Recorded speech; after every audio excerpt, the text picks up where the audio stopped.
اے رات نہ ڈھلنا کہ اجڑ جائے گی زینب، اے رات نہ ڈھلنا کہ اجڑ جائے گی زینب، بھائی سے دم صبح بچھڑ جائے گی زینب،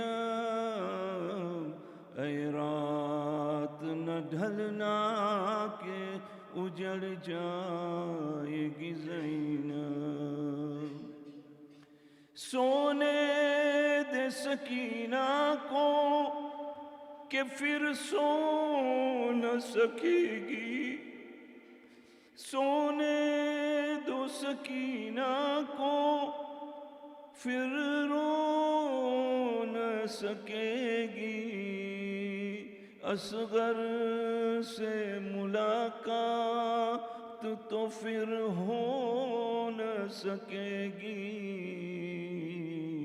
اے رات نہ ڈھلنا کہ اجڑ جائے گی زینب، اے رات نہ ڈھلنا کہ اجڑ جائے گی زینب، گھبرائے ہوئے لال ہے سہمی ہوئی مائیں،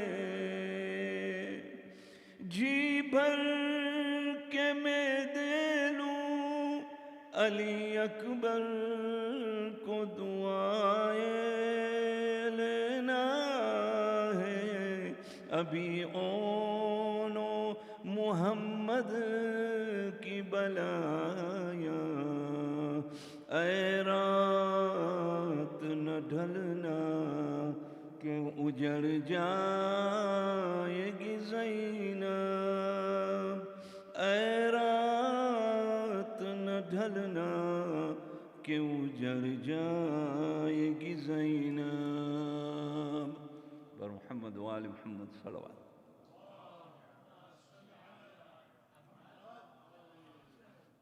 اعوذ باللہ من الشیطان الرجیم، بسم اللہ الرحمن الرحیم، بسم اللہ وباللہ وصلی اللہ علی محمد وآلہ وافوض امری الی اللہ، ان اللہ بصیر بالعباد، الحمد للہ الذی ہدانا لہذا وما كنا لنهتدی لولا ان ہدانا اللہ، لقد جاءت رسل ربنا بالحق، والصلاة والسلام على أشرف الأنبياء والمرسلين أبي القاسم محمد، روحي وجسمي وارواح العالمين لك الفداء يا ابن رسول الله، ثم السلام عليكم يا أهل العزاء الحسين جميعا ورحمة الله وبركاته، بسم الله الرحمن الرحيم، في بيوت أذن الله أن ترفع ويذكر فيها اسمه يسبح له فيها بالغدو والآصال، صدق الله العلي العظيم، صلوات۔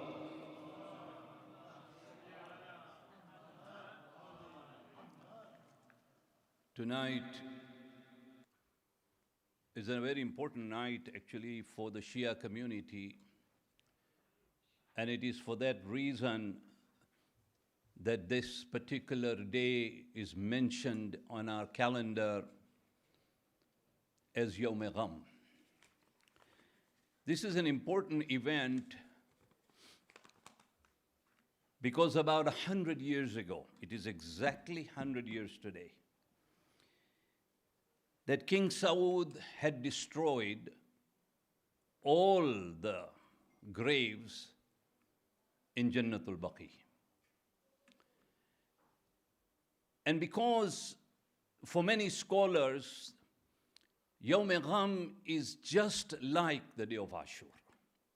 We just don't recognize, nor do we think about it. But it is very important that this day be observed so we can remember the atrocities that were caused to the graveyards of Aimma Masumin alayhim salam.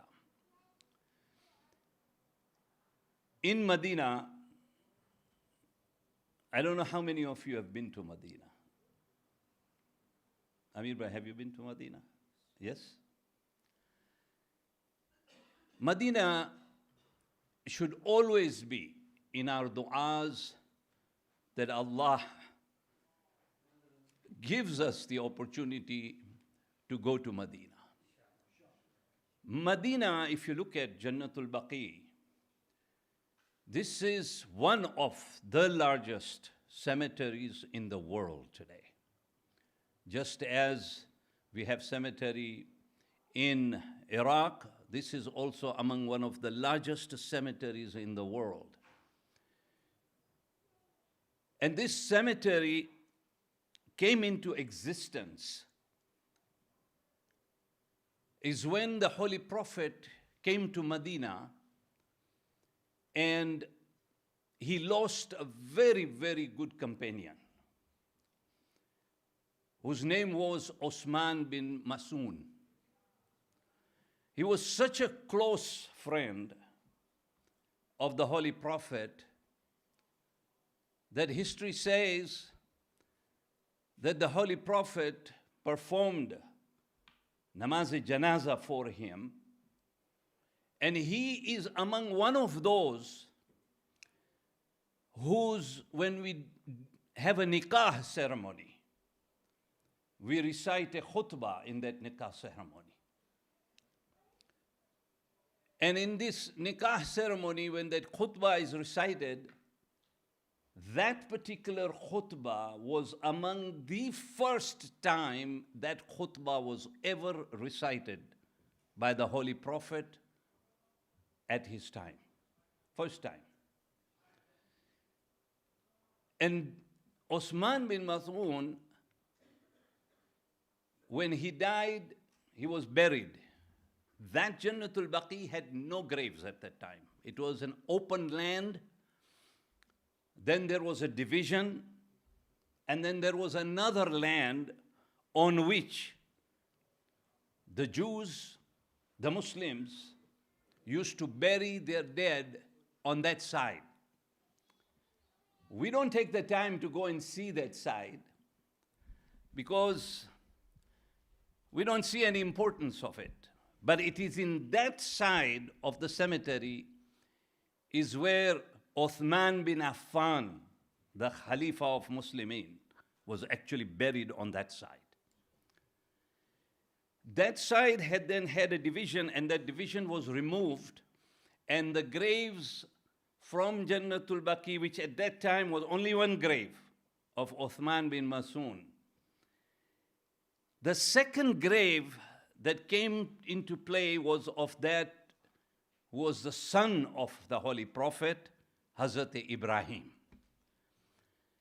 Hazrat Ibrahim, a very young infant, was the son of Mary the Coptic. We know her because she was the wife of the Holy Prophet. And this was her son that passed away in infancy, and the Holy Prophet buried him right next to Uthman bin Masoon. When Medina started to develop, and when our Aimma Masumin and everybody started to live there, and as our second Imam, fourth Imam, fifth Imam, and the sixth Imam, 4 Imams are buried in Jannatul Baqi. When you enter Jannatul Baqi, if it is so unfortunate today that they restrict as to where you can go and where you cannot go. 100 years have gone by. They still have that notion of occupation of Jannatul Baqi. Jannatul Baqi's position in our Islamic heritage is that of Karbala, or is that of Samarra or Kazmain. It is just that important.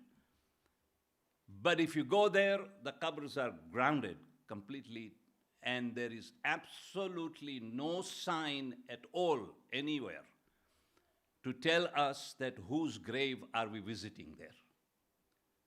Even till today,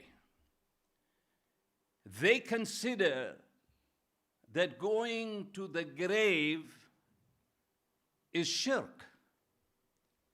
Why? Because the only thing we do is we go there, we stand there, we give our salams to our imams, and additionally there is Janabi Ummul Baneen. So when you walk into Jannatul Baqi, this is the thing, you must try and remember the map, because you will not know where you are in Jannatul Baqi. So as you enter Jannatul Baqi, and as you move forward, on the right, you see 4 graves. And these 4 graves are of our imams, right there. All 4 graves. On the left side of that grave, as you move in, on the left side, at the entrance, is the grave of Ummul Baneen, the mother of Hazrat Abul Fazl al-Abbas, and the mother of Mawlai Kainat, Hazrat Ali ibn Abi Talib alayhi salam.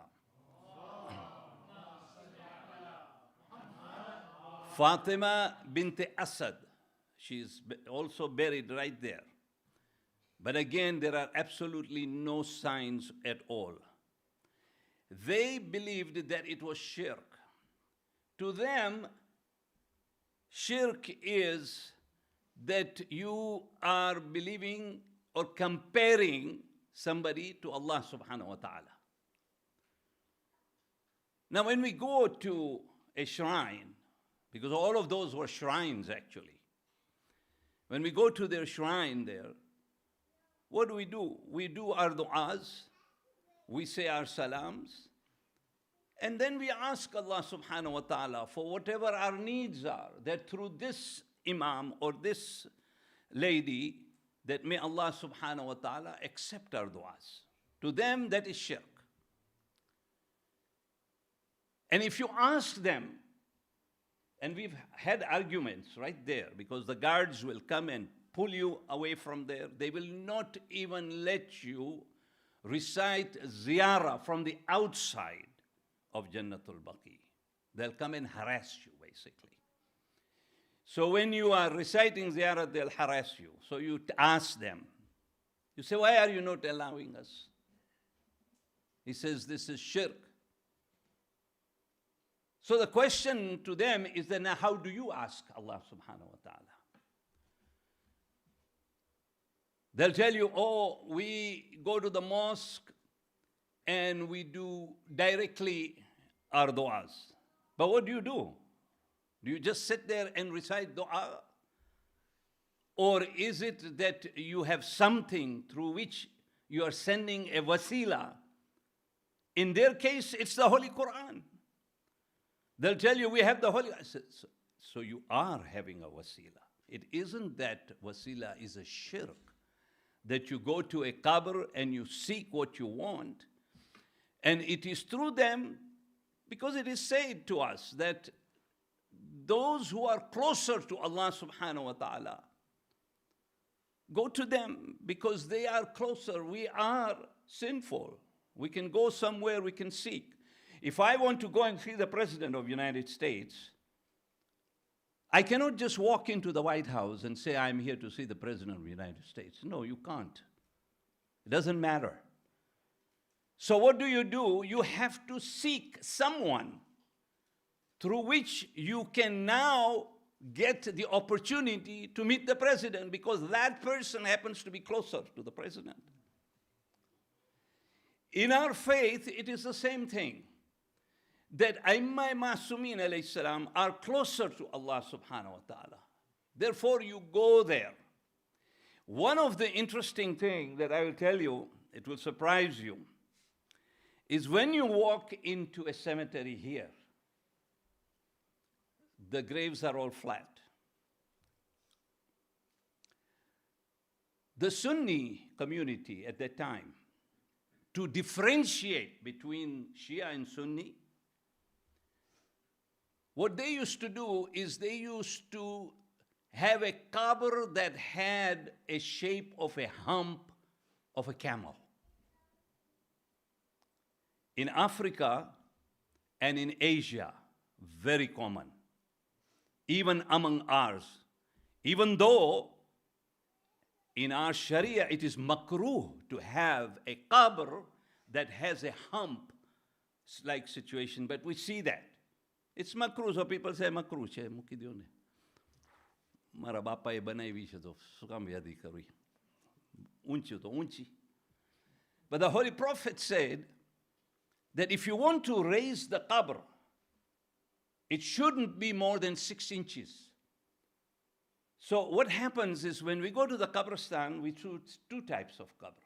In our qabristan in Africa, we see with the hump, and then we also see that the cement, there is a cement of about 6 inches, and then there is mud in it, which is sunnah of the Holy Prophet to have that kind of qabr. To have a qabr like we have is also a sunnah. It is better to have that qabr than a hump on it. So, and that qabr that has a hump in Arabia, it is known as the cemetery of Tasneem. They call it Tasneem, meaning that it has a hump shape.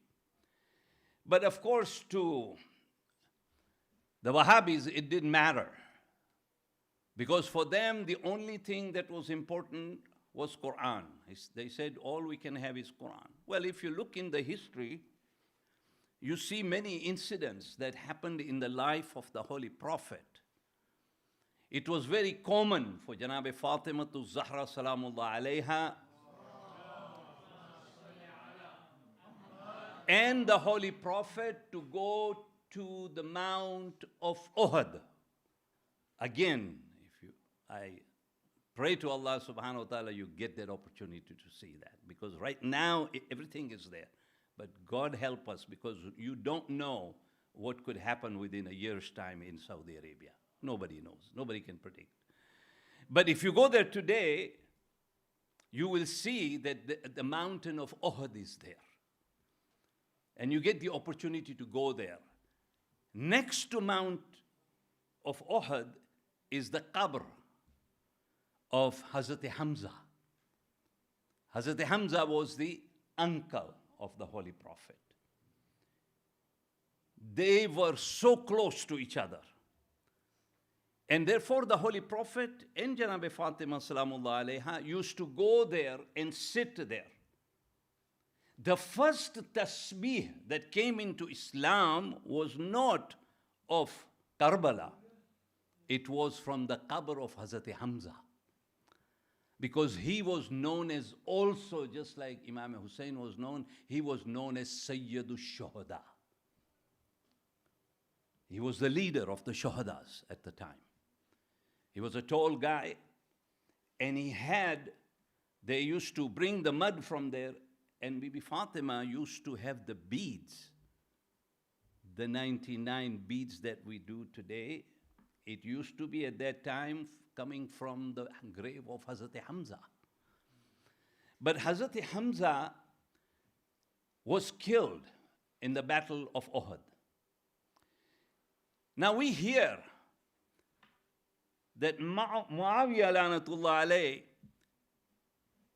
his mother, Hind, had asked an African to spear him during the war of Uhud. So he throws a spear that goes through the heart of Hazrat Hamza. Then she instructed that guy to sit there and slit open his heart.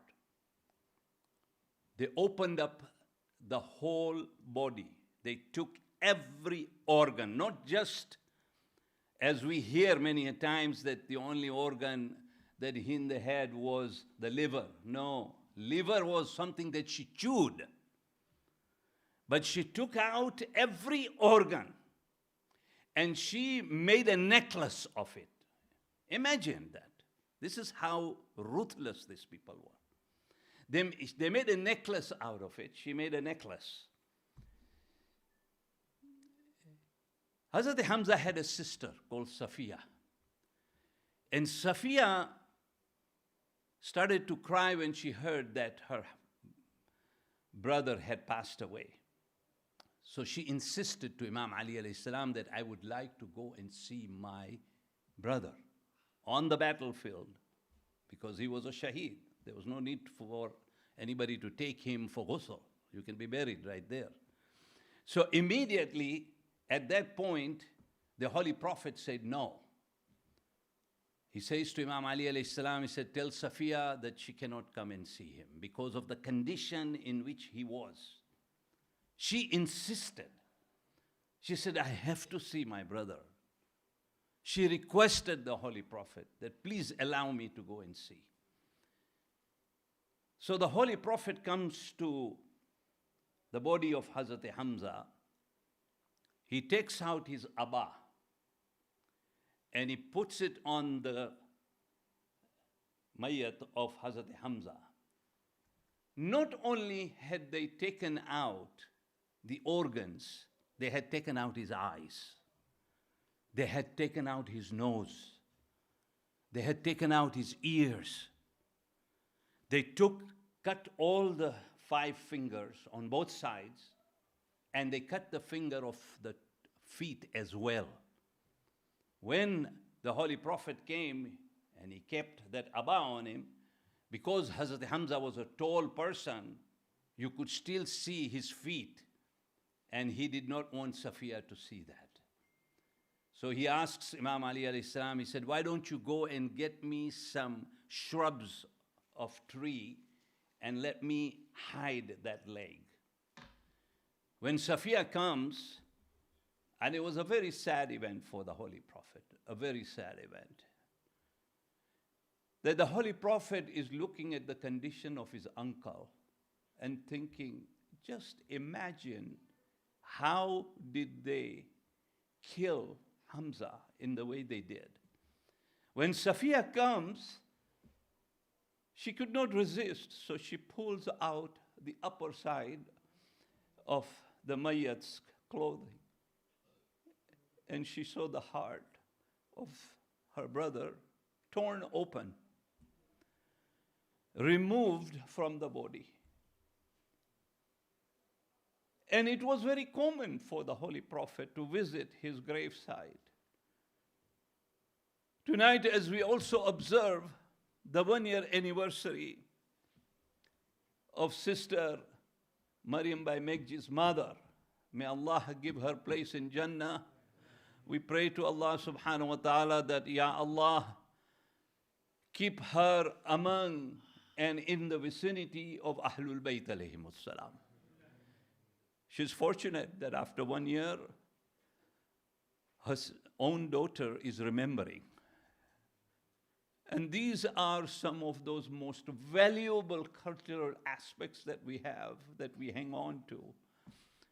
That if we're not present, that maybe our children will remember us after we die. And so Hazrat Hamza's body was desecrated in such a way that at that time the Holy Prophet stood near his body. And it is said that he said 70 takbirs in namaz-e-janaza. No other person in history has received 70 takbir. It is 5 is wajib for us. We cannot have a 6th takbir when somebody dies here. We can only have 5, and that's wajib, and that's where it ends. But when it came to Hazrat Hamza, the Holy Prophet gave him special privilege. And that privilege was that he got up. But we have to say to Hamza that you were known as Sayyidul Shuhada during the time of your mother. In your time, Imam Hussein alayhi salam in Karbala was also known as Sayyidul Shuhada. That when Imam Zainul Abidin, by the order of Allah subhanahu wa ta'ala, when he comes to Karbala, he comes near the body of Abu Abdullah al-Hussein and notices that his finger is missing. Imam alayhi salam started to look for that finger. They had cut off his finger because they wanted his ring, and they threw the finger near the body of Abu Abdullah al-Hussein. ألا لعنة الله على القوم الظالمين وسيعلم الذين ظلموا أي منقلب ينقلبون إنا لله وإنا إليه راجعون. بسم الله الرحمن الرحيم. اللهم بحق محمد وأنت المحمود، بحق علي وأنت الأعلى، بحق فاطمة وأنت فاطر السماوات والأرض، بحق الحسن وأنت المحسن، بحق الحسين وأنت قديم الإحسان. إلهي توبة قبل الموت، وراحة عند الموت، ومغفرة بعد الموت، والنجاة من النار، ودخولا في الجنة، وعافية من كل بلاء الدنيا وعذاب الآخرة برحمتك يا أرحم الراحمين. اللهم صل على. بسم الله الرحمن الرحيم. إلهي يضم البلاء وبري الخفا وانكشف الغطاء وانقطع الرجاء وزاكت الأرض ومنيت السماء وأنت المستعان وإليك المشتكى وإليك المعول في الشدة والرخاء. اللهم صل على محمد وآل محمد أولي الأمر الذين فرضت علينا طاعة ورفتنا بذلك منزلتهم، وفرج عنا بحقهم فرجا عاجلا كريما كلمح البصر هو أقرب. يا محمد يا علي يا علي يا محمد، اكفياني فإنكما كافيان، وانصراني فإنكما ناصران. يا مولانا يا صاحب العصر والزمان، الغوث الغوث الغوث، أدركني أدركني أدركني الساعة الساعة الساعة، العجال العجال العجال برحمتك يا أرحم الراحمين. وصلى الله على محمد وآله الطاهرين. السلام عليك يا رسول الله، السلام عليك يا أمير المؤمنين، السلام عليك يا فاطمة الزهراء سيدة النساء العالمين، السلام عليك يا حسن المجتبى، السلام عليك يا أبا عبد الله الحسين، السلام عليك يا علي بن الحسين ومحمد بن علي وجعفر بن محمد وموسى بن جعفر وعلي بن موسى ومحمد بن علي وعلي بن محمد والحسن بن علي. السلام عليك يا صاحب العصر والزمان، الأمان الأمان الأمان. السلام عليك يا خليفة الرحمن، السلام عليك يا شريك القرآن، السلام عليك يا كعبة الإيمان، السلام عليك يا إمام الإنس والجان. أجل الله تعالى فرجك وسهل الله تعالى مخرجك وظهورك وجعلنا من أنصارك ورحمة الله وبركاته.